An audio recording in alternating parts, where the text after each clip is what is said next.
नमस्कार दोस्तों, स्वागत है आपका इन्वेस्टिंग दर्पण की एक और वीडियो में। और बात करेंगे इस वीडियो में बजाज ग्रुप के स्टॉक्स पर। बात करें बजाज ग्रुप के स्टॉक पर तो हमें एक बड़ी अपडेट देखने को मिल रही है। और बात करें इसमें तो बजाज फाइनेंस के टारगेट प्राइस भी हमें आते हुए देखने को मिल रहा है।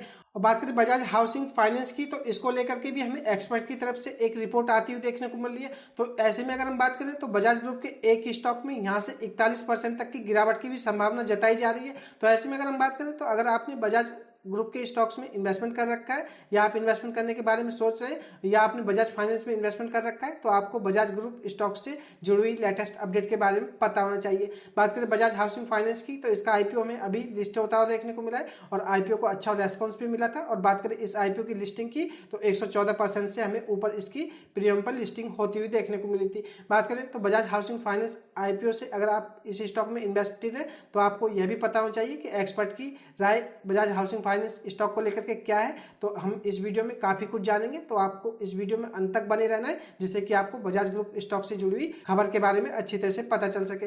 बात करें हम बजाज ऑटो स्टॉक की तो यह स्टॉक इस समय काफी फोकस में है क्योंकि इस स्टॉक से जुड़ी हुई भी एक बड़ी अपडेट हमें देखने को मिल रही है। बात करें 20 सितंबर की तो स्टॉक में 0.68% की तेजी देखने को मिली है और स्टॉक 11,948 रुपए पर हमें बंद होता हुआ देखने को मिला है। और बात करें स्टॉक की तो स्टॉक ने अपना ऑल टाइम हाई 12,015 रुपए बनाया है। बात करें स्टॉक की तो स्टॉक इस समय हमें लगातार तेजी में देखने को मिल रहा है। और अगर मैं आपको इस स्टॉक का 5 साल का चार्ट दिखाऊं तो आप देखिएगा 307% के रिटर्न दे चुका है और स्टॉक इस समय हमें ऑल टाइम हाई पर ही देखने को मिल रहा है। अगर मैं आपको पर्सनली बताऊं तो बजाज ऑटो स्टॉक मुझे इन्वेस्टमेंट के हिसाब से काफी अच्छा लगता है क्योंकि यह स्टॉक अपने इन्वेस्टर्स को कंसिस्टेंट रिटर्न बना करके देता है। तो ऐसे में अगर आपने बजाज ऑटो स्टॉक में इन्वेस्टमेंट कर रखा है तो इस स्टॉक से जुड़ी हुई जो हमें अपडेट देखने को मिल रही है वह जरूर आपको चौंका सकती है। तो ऐसे में आप इस स्टॉक में काम करते समय सावधानी बरतें क्योंकि इसके टारगेट प्राइस भी हमें आते हुए देखने को मिल रहे हैं। तो देख लेते हैं फटाफट हमें बजाज ग्रुप स्टॉक से जुड़ी क्या न्यूज देखने को मिल रही है।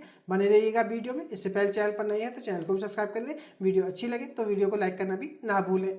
बात करें बजाज ग्रुप स्टॉक से जुड़ी न्यूज की तो इस आर्टिकल के माध्यम से हम न्यूज को देखेंगे। बात करें देश की तो दिग्गज कॉन्ग्लोमरेट बजाज ग्रुप तो इस पर आजकल खास नजरें बनी हुई हैं। ग्रुप की एक और कंपनी बजाज हाउसिंग फाइनेंस यह भी शेयर बाजार में लिस्ट हो गई है और धमाकेदार तरीके से एंट्री मारी है।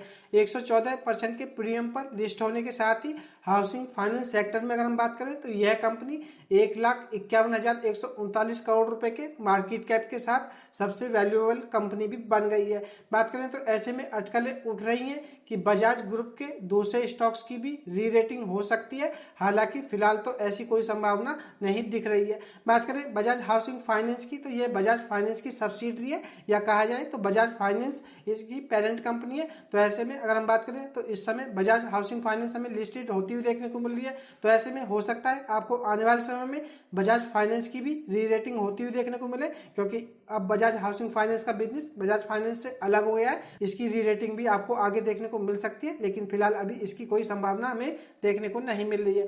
बात करें बजाज हाउसिंग फाइनेंस शेयर की तो शेयर में हमें बीते दिन गिरावट देखने को मिली थी लेकिन कल स्टॉक में थोड़ी रिकवरी देखने को मिली। तो यह न्यूज एक दिन पहले की है तो यह आपको पता होना चाहिए।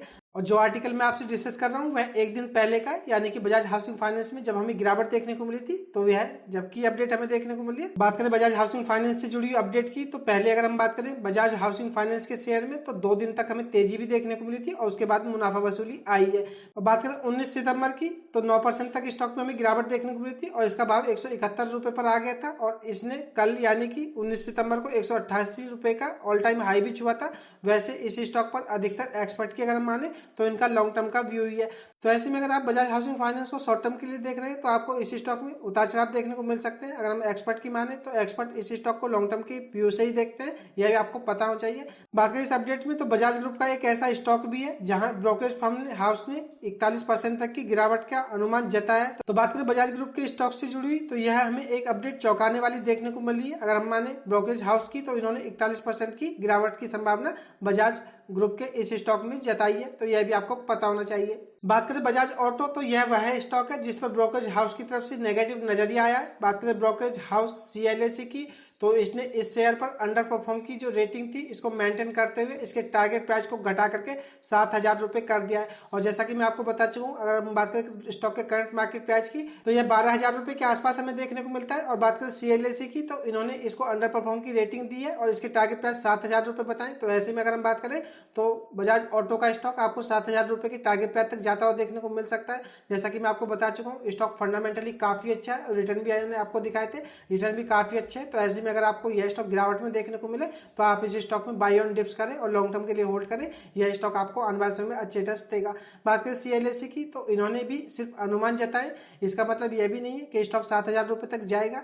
यह सिर्फ आगे देखने वाली बात है और मार्केट के सेंटीमेंट का असर स्टॉक पर कैसा देखने को मिलता है, यह सब चीजें आगे होंगी। तो ऐसे में अभी आप इस स्टॉक को घबरा करके बेचने की भी गलती ना करें और स्टॉक में वेट करें और आप इस स्टॉक में थोड़ा सेफ प्ले करें और अपना एक एसेट लेकर के काम करें। बात करें स्टॉक की यानी कि बजाज ऑटो की, अगर हम इसके क्लोजिंग प्राइस से देखें जो कि हमें 11,950 के आसपास देखने को मिलता है, इससे 41% का डाउन साइड इस स्टॉक में देखने को मिल सकता है। CLSC की अगर हम माने तो CLSC का यही अनुमान है कि स्टॉक यहाँ से 41% का डाउन साइड दिखा सकता है। CLSC का कहना है कि कंपनी ने जो अपनी ट्रम्प के साथ मिलकर के 2 नई बाइक लॉन्च की थी वह कंपनी के लिए अच्छा संकेत हो सकता है। स्पीड T4 कीमत और परफॉर्मेंस के लिहाज से आकर्षक दिख रही है। फाइनेंशियल ईयर 24 में बजाज ऑटो ने 60,000 ट्रक बाइक्स की बिक्री की थी। हालांकि अगर हम 250 सीसी सेगमेंट में ग्रोथ मॉडरेशन के संकेत मिल रहे हैं और अहम एक्सपर्ट मार्केट में अभी भी मांग धीमी देखने को मिल रही है। कंपनी के सामने प्रीमियम मोटरसाइकिल सेगमेंट में लगातार कंपटीशन बढ़ रहा है, जिससे कि ब्रोकरेज का व्यू हमें कॉशियस देखने को मिल रहा है। तो बात करें इसमें CLSC की तो इन्होंने ये बताया कि 250 सीसी सेगमेंट ग्रोथ मॉडरेशन में देखने को मिल रहा है और बात करें प्रीमियम मोटरसाइकिल सेगमेंट की तो इसमें कंपटीशन बढ़ रहा है। इसी वजह से इन्होंने इसके टारगेट प्राइस को घटा करके 7,000 रुपए तक कर दिया है। तो आपको इस स्टॉक में इस समय सावधान रहने की जरूरत है, जिससे कि ब्रोकरेज की तरफ से इसका नेगेटिव नजरिया में आता हुआ देखने को मिल रहा है। अब बात करें वहीं बजाज फाइनेंस पर तो इस पर पॉजिटिव राय हमें ब्रोकरेज हाउस की तरफ से देखने को मिल रही है। तो ऐसे में अगर आपने बजाज फाइनेंस स्टॉक में इन्वेस्टमेंट कर रखा है तो आपके लिए यह खबर अच्छी हो सकती है। बात करें मॉर्गन स्टैनली की तो बजाज फाइनेंस पर पॉजिटिव आउटलुक के साथ इन्होंने स्टॉक को 22% का अपसाइड या 22% अप के इसके टारगेट प्राइस बताए। बात करें मंगलवार की क्लोजिंग के मुकाबले यानी कि 19 सितंबर की इसका टारगेट प्राइस 22% ऊपर बताया। इस पर ओवरवेट की रेटिंग के साथ ब्रोकरेज की ओर से 9,000 रुपए के टारगेट प्राइस बजाज फाइनेंस को दिए हैं। यानी कि इसकी अगर हम 19 सितंबर की क्लोजिंग प्राइस के मुकाबले देखें तो स्टॉक में आपको 22% का अपसाइड देखने को मिल सकता है। उसके टारगेट प्राइस 9,000 रुपए तक हो सकते हैं। ब्रोकरेज का कहना है कि स्टैंड अलोन फाइनेंशियल्स पर फोकस बढ़ेगा और निकट समय में कंपनी और निवेश कंसोलिडेट मैट्रिक्स पर ही ज्यादा फोकस कर सकते हैं और ROE और EPS ग्रोथ के लिहाज से इस समय इसके वैल्यूएशन भी काफी आकर्षक है। तो बात करें बजाज फाइनेंस की तो इस समय इसके वैल्यूएशन अट्रैक्टिव देखने को मिल रहा है अगर हम मॉर्गन स्टैनली की माने, और इन्होंने इस पर पॉजिटिव आउटलुक रखा है। ओवरवेट की रेटिंग के साथ स्टॉक को 9,000 रुपए के टारगेट प्राइस बताए। तो ऐसे में अगर आपने बजाज फाइनेंस स्टॉक में इन्वेस्टमेंट कर रखा है तो यह खबर आपके लिए अच्छी हो सकती है, और अगर आप बजाज ऑटो में इन्वेस्टमेंट कर रखे तो आपके लिए खबर थोड़ी चिंता वाली भी हो सकती है, क्योंकि स्टॉक में आपको 41% तक की गिरावट भी देखने को मिल सकती है अगर हम ब्रोकरेज की माने। और फ्रेंड्स मैं आपको बताना चाहूंगा, कोई भी ब्रोकरेज हो या कोई भी स्टॉक मार्केट का कितना भी ज्ञानी हो, एग्जैक्ट कोई आपको नहीं बता सकता कि स्टॉक किस तरह से मूवमेंट में रहेगा और कितने टारगेट प्राइस आपको देखने को मिलेंगे। यह सिर्फ अनुमान होते हैं। स्टॉक मार्केट को कहा जाता है अनप्रेडिक्टेबल होती है, तो इसी वजह से ना ही किसी स्टॉक को प्रेडिक्ट किया जाता।